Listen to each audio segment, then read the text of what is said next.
که دا زما اواز دی ته رسي د دې مقتدیانو ته رسي دغلته به عزتمن خلک وي ښه خلک به وي دا پوهه کې چې مولوي صاحب موږ ته د الله دین ووایه د نبی کریم صلی الله علیه وسلم اخلاق موږ ته وښایه د هغې ژوند. السلام علیکم ورحمة الله وبرکاته. محترم ورونو، اول دا ویډیو ګورو هغې نه وروسته به خبرې کوو. داسې ناسې د کنجر په شانتي مسلمانانو راوځه د کنجر بچیا موږ خو د مولانو له خوا الله تعالی ښځې همداسې ډولۍ ورکړي که نه اوس جایز نه دي که نه چې تاسو ته مې تصویر ښودلی وانې چې بیا دې موږ چوکره بازۍ نه کوو څه او دلته هر یو د ټول نه اوله خبره خو دا د محترمو چې د یو مسلمان دپاره بد زبانی، بد اخلاقی، کنزل دا قسم الفاظ استعمالول دا بالکل جایز نه دي. او بیا د یو عالم دین دپاره چې هغه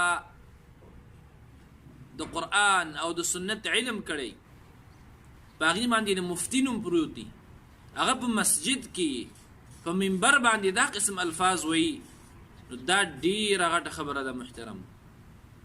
زه خو حیران دي خلکو ته یم دا څوک چې دې ته ناست دي او هره جمعه د دې خطبه اوري دا په خطبه کې دا قسم الفاظ استعمالوي. نورې ډېرې زیاتې ویډیوګانې ما وکتلې د اوسانو بغیرتو دا قسم الفاظ د یو عالم دپاره دا بالکل زیب نه کوي.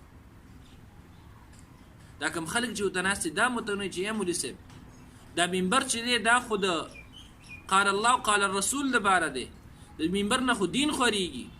دا ته چې موږ د څه وایي آیا دا دین دی؟ آیا نبی کریم صلی الله علیه وسلم با په منبر باندې دا قسمه خبرې کولی؟ په قرآن عظیم الشان کې د نبی کریم صلی الله علیه وسلم اخلاق مبارکې تذکره شوی. الله فرمایي وانک لعلی خلق عظیم. او عائشہ رضی الله عنها نه تپوس شو د نبی کریم صلی الله علیه وسلم د اخلاق مبارکې، او فرمایي کان خلقه القرآن. د نبی کریم صلی الله علیه وسلم اخلاق چې هغه قرآن و شتم کنزلی کول، بد زبان استعمالول، دا خو د مؤمن شان نه دی محترم. بحیث یو طالب العلم زه خپله په دې باندې شرمېږم چې یو عالم دین هغه په مسجد کې په منبر باندې خلکو د دا قسمه خبرې کوي. محترم علماء چې دي هغه وارثان د انبیاء دي. العلماء ورثة الانبیاء. علماء د الله ډیر شان ورکړی دی. دا منبر دا مسجد دا د دې لپاره دی چې خلکو ته د دین ورسیږي، خیر تی خور شي، د دې ځینه د فساد منع وشي. چې کله په مساجدو کې علماء کرام دا قسمه زبان استعمالی، کنزل، بد زبانی په منبر باندې چې د مسجد یو ځان لا عظمت دی په شریعت کې په اسلام کې، دا یو مقدساتو نه دی، د اسلام د مقدساتو نه دی.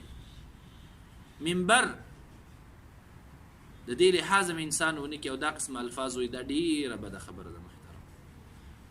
که دا زما اواز دی ته رسي د دې مقتدیانو ته رسي دغلته به عزتمن خلک وي ښه خلک به وي دا پوهه کې چې مولي صاحب موږ ته د الله دین ووایه، د نبی کریم صلی الله علیه وسلم اخلاق موږ ته وښایه، د هغې ژوند موږ ته وښایه، د هغې اقوال افعال د امت دپاره څه پرېښي دي هغه موږ ته ووایه. الله رب العالمین کلام چې هدایت دی، رحمت دی، برکت دی، دا موږ ته وښایه، په دې موږ پویه که. او بیا زموږ خلکو ته ګوره چې څوک کنزل ډېر کوي په منبر باندې په مسجد کې بد زبانی کوي، هغې ته دا ډېر غیرتي ملا دی او ډېرو ته خوشحاله دا جهل دی چې موږ نن دې ته راورسېدو. الله سبحانه وتعالی دې وکړي چې علما خپل مسؤلیت وپېژني او خلکو کې خیر خور کړي، خلکو کې مینه محبت خور کړي، خلک مینه محبت ته راوبلي، نه نفرتونو ته، نه بد زبانۍ ته، نه بد اخلاقۍ ته. والسلام علیکم ورحمة الله